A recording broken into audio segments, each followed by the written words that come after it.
HSC 2025 শিক্ষার্থীরা, আজকে আমরা বাংলা সেকেন্ড পেপারে 8 নং প্রশ্নের যে প্রতিবেদন আসে সেই প্রতিবেদন নিয়ে আমরা আলোচনা করব।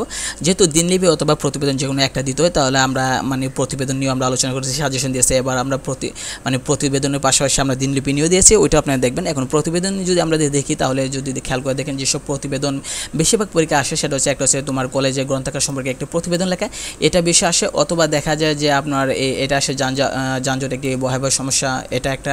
অথবা আরও এরকম কয়েকটা আমরা দিয়েছি, টপ সাজেশন দিয়েছে এখানে। অথবা একটা তোমার কলেজে যে ছাত্রাবাসের বর্তমান অবস্থা সম্পর্কে একটা প্রতিবেদন লেখো, এটা দেওয়া আছে।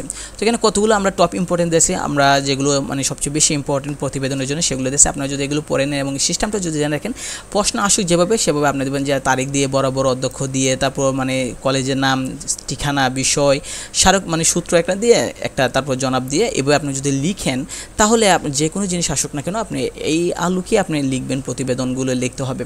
তো আমাদের চ্যানেলটা অবশ্যই সাবস্ক্রাইব করে রাখবেন, কারণ আমরা যেহেতু অ্যাডমিশন টেস্টের জন্য আমরা প্রস্তুতির জন্য ভিডিও আপলোড করে থাকি। তাছাড়া আমরা এখন যে পরীক্ষা চলতেছে বা সামনে পরীক্ষা যে যত সাবজেক্টগুলো রয়েছে, এই সাবজেক্টগুলো আপনারা যে আপডেট সকল ধরনের সাজেশন পাবেন এবং পরীক্ষা সংক্রান্ত সকল ধরনের আপডেট আপনারা পাবেন। তাই চ্যানেলটা সাবস্ক্রাইব করে রাখলে লাভ হবে কি, আপনি যে সহজে চ্যানেলটা হারিয়ে যাবেন এবং সহজে পাবেন, এবং যত দ্রুত সম্ভব আমরা আপডেট আপনাদেরকে জানাবো এবং সাজেশন দেওয়ার চেষ্টা করব। তো প্রতিবেদন এখানে যে লিস্টটা দেওয়া আছে, এটা যদি আপনারা শিখেন তাহলে যথেষ্ট। এটার পিডিএফটার লিঙ্ক আমরা ডিসক্রিপশন বক্সে দেওয়া থাকবে, ওইখান থেকে আপনারা ডাউনলোড করে নেবেন।